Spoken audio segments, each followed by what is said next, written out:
इस टाइटल का नाम रखने का पीछे क्या राज है? ये जो ब्रह्मांड है और उसमें एक स्मॉल ये अर्थ प्लेन है, पृथ्वी को पृथ्वी बोलते हैं। ये सभी का देखभाल सेजस करते हैं, लेकिन हमें पता नहीं है कि वो कर रहे हैं वो। सो ये ट्रायंगल्स जो है एनर्जी को सिंबल करता है। वो जो एनर्जी ये सारे विश्व का देखभाल कर रहा है। नमस्कार दोस्तों, चैनल 7 में आपका स्वागत है। आज हम पहुंचे हैं बुक लॉन्च में। गुरु सकलमा द्वारा जो बुक लॉन्च की गई है आज उनसे हम खास बातचीत करेंगे। उन्होंने एक बुक लॉन्च की है, message from the Himalaya sages timely and timeless. सबसे पहले हम ये सवाल पूछेंगे, इस टाइटल का नाम रखने का पीछे क्या राज है? हाँ, दो चीज़ें हैं। हाँ, ये जो ब्रह्मांड है और उसमें एक स्मॉल ये अर्थ प्लेन है, पृथ्वी को पृथ्वी बोलते हैं। ये सभी का देखभाल सेजस करते हैं, लेकिन हमें पता नहीं है कि वो कर रहे हैं वो। हाँ, सो सारे ब्रह्मांड का ये जो चल रहा है ये सभी का देखभाल सेजस करते हैं। सो जब मेरा कनेक्शन योगा के द्वारा ये सेजस के साथ हुआ, ये सच मुझे मालूम पड़ गया कि sages play a very important role in the life of all human beings or mankind। तो मैंने उनसे बहुत सीख ली, योगा के बारे में, मेडिटेशन के बारे में, लाइफ के बारे में, लाइफ का जो ट्रूथ है इस सभी के बारे में वो सिखाने लगे। तो मुझे लगा कि सेजस को समझना बहुत एसेंशियल है सभी को। तो ये जो मैंने ज्ञान हासिल किया है उसको लोगों के साथ मैं बांट लूँ। मैम, हम पोस्टर भी देख पा रहे हैं, पीछे टेंपल है, फिर गुरुजी हैं, काफ़ी गुरुजी रस्ते हैं, फिर उसके बाद हिमालय शो किया हो, फिर उसका त्रिकोण शो किया हो। मैं इसके पीछे सिंबल क्या रीज़न, मतलब बुक में ये पोस्टर क्यों लगाया गया? हाँ, it has a very esoteric meaning का। करण बाजवा ने किया मेरा ये कवर पेज का। इसके ऊपर जो ब्लू बैकग्राउंड है ना, उसका सिंबल है ब्रह्मांड, ऐसा दिखता है। सो ब्रह्मांड में हमारा जो पोजीशन है पृथ्वी का एक छोटा सा है, उसमें क्या है, ये ट्रायंगल दिया है। सो ये ट्रायंगल एक यंत्र है, मतलब एनर्जी सेंटर है। हाँ, यंत्र का मतलब वेरी साइंटिफिक है, ये एनर्जी है। सो ये ट्रायंगल्स जो है एनर्जी को सिंबल करता है। वो जो एनर्जी ये सारे विश्व का देखभाल कर रहा है। मैम, आपने योगा की भी बात की है। ये जो आपने बुक लिखी है, मतलब ये योगा से ही शुरुआत होती है इस चीज़ को। जब हम इंटरनल जाते हैं, आउटर वर्ल्ड से जाके इंटरनल में जाते हैं, तो योगा ही इसकी चीज़ की शुरुआत है। हाँ, असली में योगा क्या है? जुड़ना। योगा का मतलब है जुड़ना। क्या जुड़ना? हमारा अंदर का एक व्यक्तित्व है, बाहर का एक व्यक्तित्व है। हाँ, पर्सनालिटी है। ये दोनों को जब हम जोड़ते हैं, एक बन जाता है, तो वो स्टेट को योगा बोलते हैं। कहने का मतलब कि बॉडी बैलेंस का मतलब ही योगा है। योगा है, बॉडी का बैलेंस है, वो एक पार्ट है योगा में। हम आजकल के दिन में योगा को ऐसा समझा है, योगा मीन्स आसना है। आसना एक छोटा सा पार्ट है उसमें। उसके बाद आता है प्राणायाम, बिकॉज हम ब्रीथिंग बॉडी है ना, हम ब्रीथ करते हैं।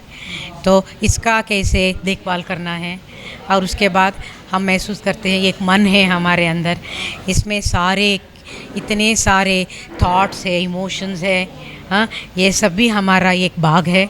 और उसके बाद हमें महसूस होता है बुद्धि का, हम सोच सकते हैं क्या गलत है, क्या अच्छा है, ये सब हम जान सकते हैं। ये सब है हमारे अंदर में। इसको योगा के द्वारा हम अगर साइंटिफिक तरीके से जानना लगते हैं तो हमारा इनर ट्रांसफॉर्मेशन बहुत खूब हो जाता है।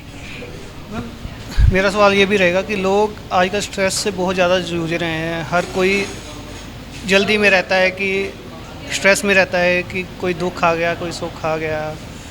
इसका हर कोई परमानेंट इलाज ढूंढ रहा है हर एक जगह। कोई कहीं ट्रैवल कर रहा है इसके लिए कि हमें इसके सुख मिल जाएगा, इसमें सुख मिल जाएगा। असल में सुख अंदर है कि बाहर? असली में सुख अंदर है, लेकिन हमें पता नहीं है ना, इसीलिए सहज रूप से हम बाहर ढूंढते हैं। तो हमारा मन जो है वो इंद्रिया जो है ना, इसके साथ बाहर देखने का ही हैबिट, आदत बन गया है। सो इसको थोड़ा सा, ज़्यादा नहीं, थोड़ा सा अंदर करने का कोशिश हम करेंगे तो बहुत कुछ अंदर ही मिल जाता है। तो हमें समझ में आता है कि बाहर ढूंढना व्यर्थ प्रयत्न है। हाँ, तो अंदर ढूंढना आसान भी है, थोड़ा कोशिश करने से लग जाता है। तो अंदर हम जब बैठना शुरू करते हैं तो ये जो शांति है, ये हेल्थ इश्यूज़ है, ये स्ट्रेस जो है, ये सभी का आंसर हमें मिल जाता है। इसका मतलब ये नहीं है कि हमें ये जीवन को छोड़ के भागना है। सब कुछ जो हम कर रहे हैं, आप कर रहे हो, सभी कर सकते हैं। You be a wonderful professionalist. अगर आप डॉक्टर है, अच्छी तरह से डॉक्टरी कर सकते हैं आप अगर योगा सीखते हैं। अगर आप एक माँ हो तो वो माँ का ड्यूटीज़ जो है आप अच्छे तरह से कर सकते हैं अगर आप योगा सीख जाते हैं। ये अप्लाई करो हर एक फील्ड में। तो excellence in your field is the answer when you learn yoga.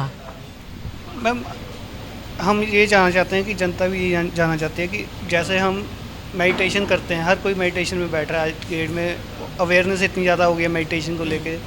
Actual में जो मेडिटेशन है योगा से स्टार्ट होती है या डायरेक्ट ही बंदा चौंकड़ी मार के बैठ सकता है? योगा का मतलब है स्टेप्स है। हाँ, 8 rungs of yoga, 8 steps of yoga. उसमें पहला आता है यमा और नियमा, एंड देन आसना आता है, उसके बाद प्राणायाम आता है, उसके बाद धारणा, उसके बाद ध्यान आता है। अगर आप ध्यान में डायरेक्टली बैठना चाहते हैं तो ज़रूर बैठ सकते हैं। इट इज़ लाइक इधर आप एक एक स्टेप को क्लाइम करना चाहते हो और एक जंप मार के मेडिटेशन के स्टेप में डायरेक्टली जाना चाहते हो। बेटर वे क्या पहला बेटर वे? दोनों ठीक है, but when you learn meditation, आपको धीरे धीरे मेडिटेशन में ये भी महसूस होने लगता है कि अदर जो स्टेप्स है वो भी इम्पॉर्टेंट है। वो मेडिटेशन का वो रिज़ल्ट्स आपको अच्छा मिलना चाहिए, तो मुझे ये स्टेप्स का भी थोड़ा सीखना ज़रूरी पड़ता है। तो गो फॉरवर्ड एंड स्लोली थोड़ा बैकवर्ड भी आके ये सब कर सकते हो। फॉर एग्ज़ाम्पल, आप चौका डाल के बैठ सकते हो डायरेक्टली। बैठने के बाद आपको लगता है ये आसान नहीं है बैठना।